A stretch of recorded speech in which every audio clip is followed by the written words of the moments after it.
Thank you to my new supporters on Patreon.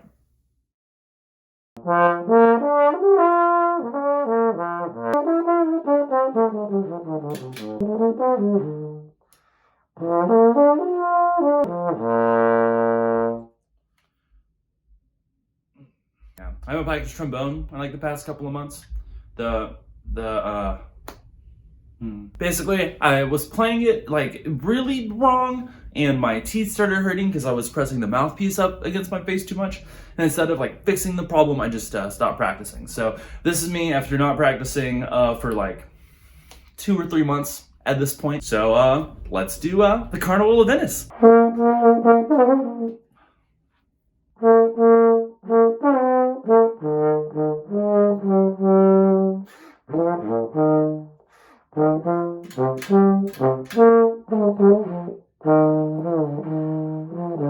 Okie dokie. Let's do the theme.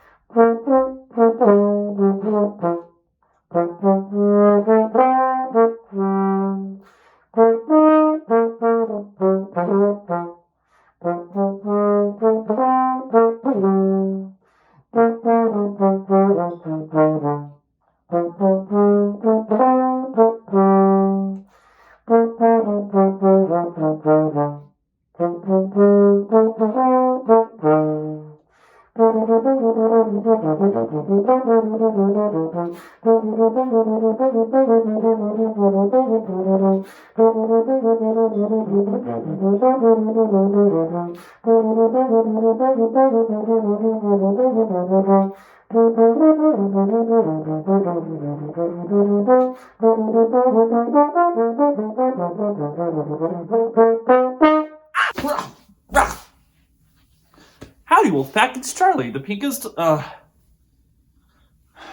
you know, it's been a little bit since I've done one of these long videos. You know, we are, back in the saddle again. Now, I heard there was some requests from people in the Discord, so I'm just gonna go ahead and get it out of the way at the beginning of this video.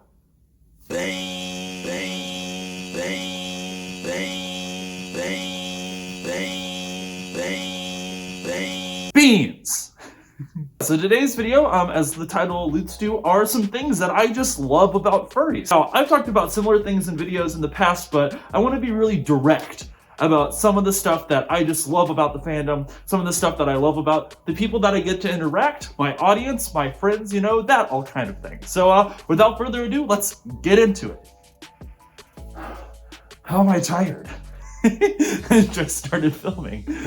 So number one, the furry fandom is very welcoming. I think this is a common experience for most people who join the fandom, is that you are like joining into it. People are just like so excited for you to be there. They're like so excited to share the stuff they love with you. You know, they're so excited for you to discover all the things that there are in the fandom that like you get to discover. So for me, that's definitely one of like my favorite things about the fandom, is how like welcoming it was in the start, and how like it continues to be like a place that kind of nurtures like what I do and what I'm interested in. So one thing that I've experienced in the furry fandom that I think a lot of other people have too, is that like whenever I get a new interest in something, like gaming or various hobbies, new ways I want to dress, that sort of thing, like all of my friends like hype me up.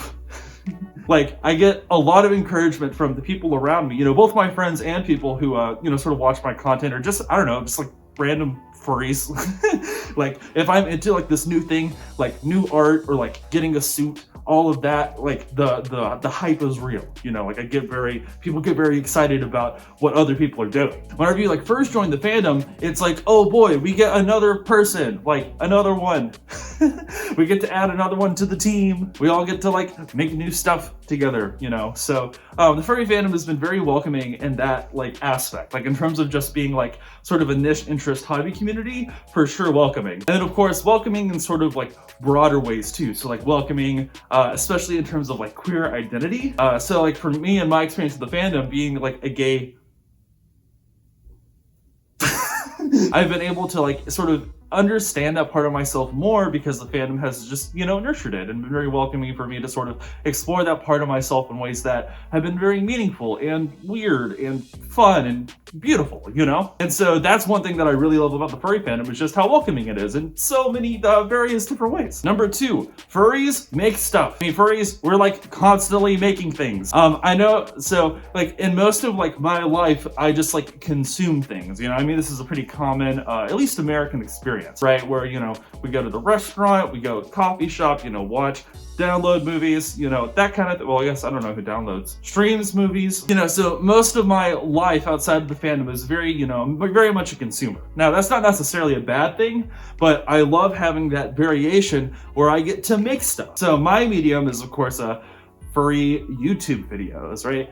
Used to make some TikToks, now mostly I stick to YouTube. But for me, being able to make this stuff for people and for people to like it and interact with it is like a super big deal for me. The furry fandom is also, you know, pretty renowned for the art that gets produced here. So there's lots of furry artists of, you know, all kinds of like styles and media. So that's like a thing that I love about the furry fandom is like, in addition to like, you know, consuming media that we love, we're also producing our own media that we love. It's like most of the art that we consume is stuff that other furries make, you know, stuff that we make. Our own characters, our own style, our own like settings and narratives, all of that stuff is stuff that furries make themselves. And I think that's like really cool. Furries also make music, you know, film, YouTube, all that kind of stuff too. Pre-COVID, I played trombone. I mean, I played trombone earlier in this video, but playing trombone on stage for a bunch of furries, you know, making music that people love. It's really great. I think people really do find a creative niche here, and they find that creative aspect of themselves very, you know, nurtured. And I know that's very much the case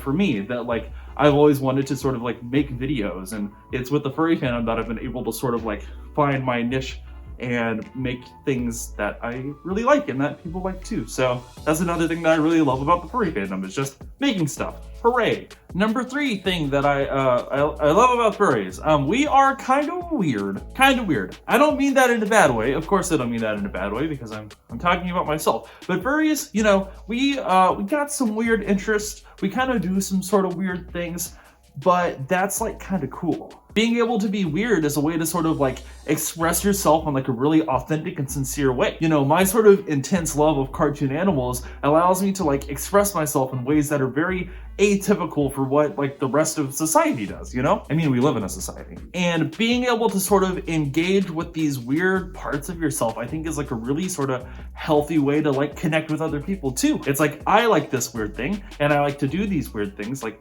you know, wear this wolf suit. You like to do those things too, right?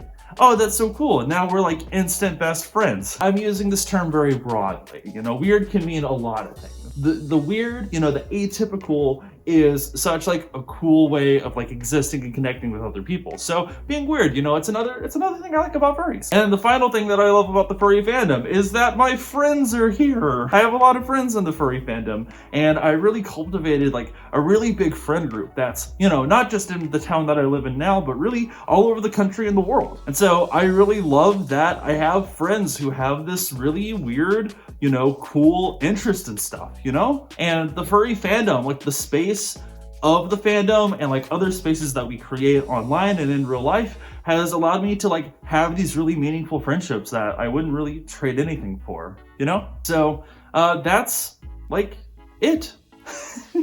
I mean, it's not it. There's like a lot of stuff that I like about the furry fandom, but these are 4 sort of big ones that I think a lot of y'all can relate to. So I thought it would be worth mentioning it. You know, I think it's really good in like the communities that you are in, or just like in your daily sort of existing, to kind of reflect on the stuff that you like. Sometimes I think we get caught up, you know, kind of complaining about things or being frustrated, which is of course valid, you know, because there's a lot of upsetting and frustrating things to deal with.